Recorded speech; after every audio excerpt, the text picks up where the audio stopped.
ونسلم علی رسولہ الکریم وعلی آلہ واصحابہ اجمعین اما بعد۔ محترم حضرات، آج ہمارا سبق آذان اور اقامت کے حوالے سے ہے۔ اس سے پہلے ہم نے نمازوں کے اوقات یعنی کس نماز کا کب وقت شروع ہوتا ہے اور کب ختم ہوتا ہے اس پہ ہم نے کلام کیا اور آپ احباب نے سمجھا۔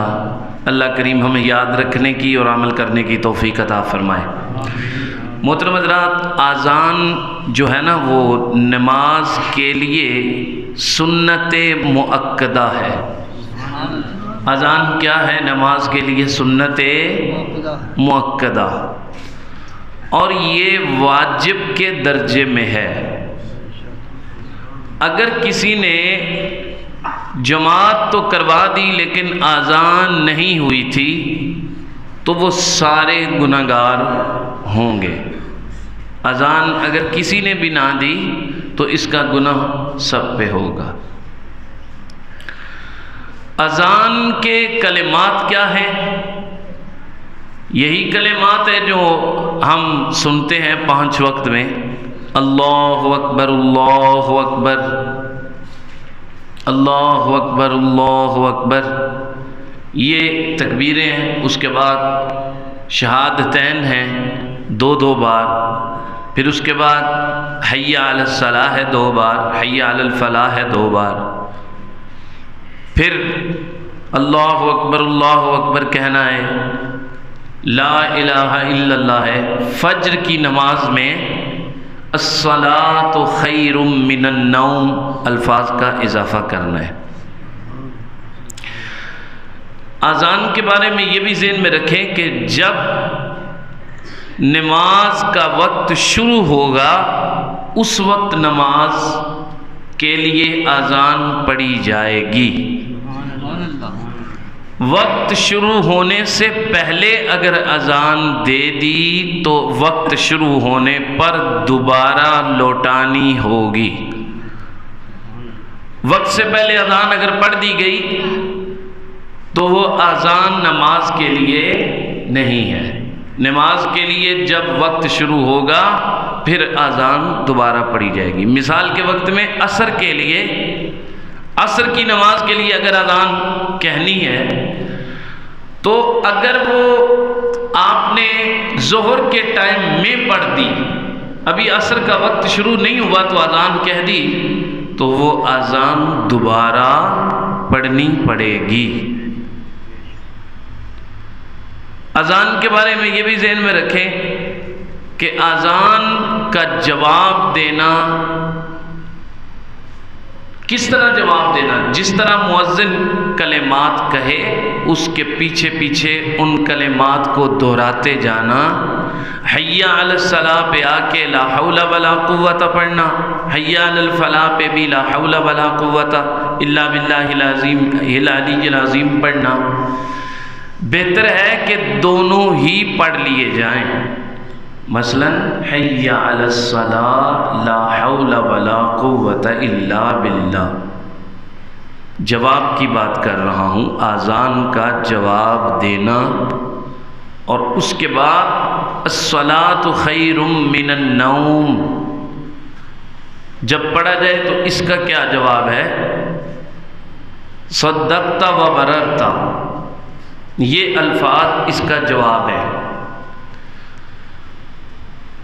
اذان خاموشی سے جو بندہ نہیں سنتا، اپنی باتوں میں غیر ضروری باتوں میں مشغول رہتا ہے، کتابوں میں یہاں تک آتا ہے کہ اس کا ایمان خطرے میں ہے۔ جو اذان توجہ سے نہیں سنتا اپنی باتوں میں لگا رہتا ہے۔ اس کے ساتھ یہ بھی ذہن میں رکھیں کہ اشہد ان محمد رسول اللہ صلی اللہ علیہ وآلہ وسلم جب پڑھا جائے تو درود شریف نبی کریم صلی اللہ علیہ وآلہ وسلم کی ذات بابرکات پہ پڑھا جائے، اس کی فضیلت ہے۔ اور محبت والے وہاں انگوٹھے چوم کر اپنی آنکھوں کے ساتھ بھی لگاتے ہیں، اور یہ مستحب ہے۔ اذان کے بعد درود شریف پڑھے، اور درود شریف کے بعد حضور صلی اللہ علیہ وآلہ وسلم نے فرمایا کہ میرے لیے وسیلے والی دعا کرے۔ یہ جو دعا پڑھی جاتی ہے نا اذان کے بعد، اللہم رب ھذہ الدعوۃ التامہ، یہ دعا مغرب کے علاوہ اذان اور جماعت کے درمیان، اذان اور اقامت کے دوران درود شریف پڑھنا، اعلان کرنا، لوگوں کو نماز کے لیے بلانا، اس کو تثویب کہتے ہیں۔ کیا کہتے ہیں؟ تثویب، اور یہ مستحب ہے مغرب کی نماز کے علاوہ، اذان اور اقامت کے درمیان، کہ لوگوں کو پتہ چل جائے بھی اذان ہو چکی ہے، اور یہ احادیث سے ثابت ہے۔ اقامت کے کچھ مسائل سن لیں۔ سب سے پہلے یہ بات ذہن نشین کر لیں کہ جس شخص نے اذان کہی ہے اقامت بھی وہی کہے گا۔ اگر وہ کسی کو اجازت دیتا ہے تو دوسرا کہہ سکتا ہے، وگرنہ دوسرے کا بغیر اجازت کے اقامت کہنا مکروہ ہے۔ حی علی الفلاح پہ کھڑے ہونا یہ افضل ہے۔ بعض کھڑے ہو کے تکبیر سنتے ہیں، اقامت سنتے ہیں، کھڑے ہو کر اقامت نہیں سننی چاہیے، اقامت شروع ہو جائے تو بیٹھ جانا چاہیے، حی علی الفلاح پہ کھڑے ہو جانا چاہیے۔ سمجھ آ رہی ہے تو کہیے سبحان اللہ۔ اذان کے بارے میں کچھ باتیں اور سن لیں، یہ بہت ضروری باتیں ہیں۔ اذان وہ شخص پڑھے جس کے تلفظ ٹھیک ہوں۔ کیا ٹھیک ہوں؟ تلفظ۔ جس کی زبریں زیریں غلط ہوں، غلط جگہ پہ زبر پڑ رہا ہے، زیر کی جگہ پیش پڑ رہا ہے، پیش کی جگہ زبر پڑ رہا ہے، تو ایسا بندہ اذان نہیں کہہ سکتا۔ پھر اذان میں زیادہ لمبا کر دینا، اتنا لمبا کر دینا کہ لفظ بگڑ جائے، یہ بھی مکروہ ہے، بعض صورتوں میں حرام ہو جاتا ہے۔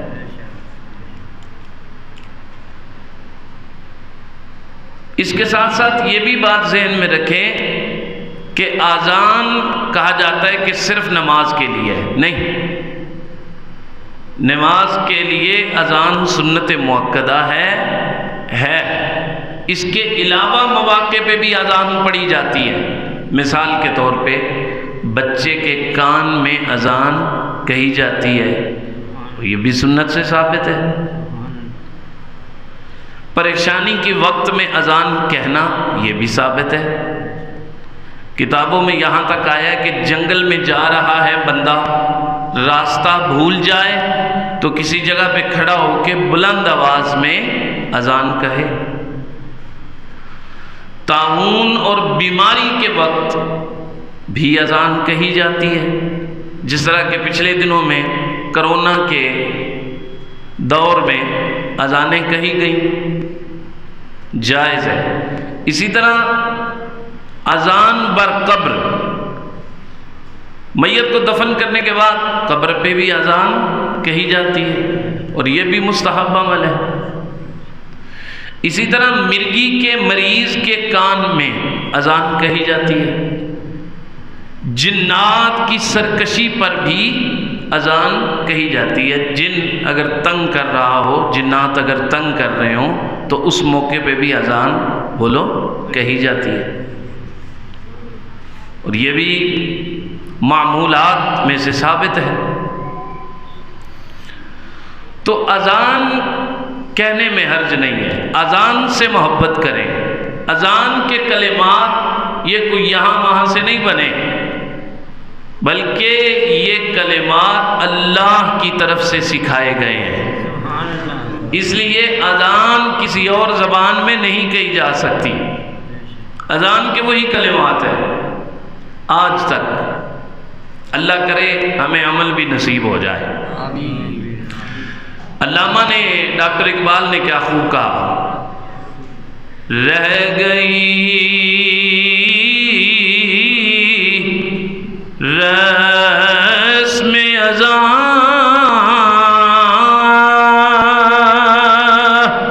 روح بلالی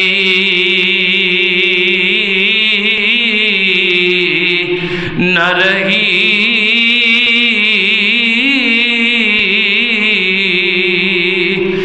رہ گئی رسم اذان روح بلالی نہ رہی، فلسفہ رہ گیا تلقین غزالی نہ رہی۔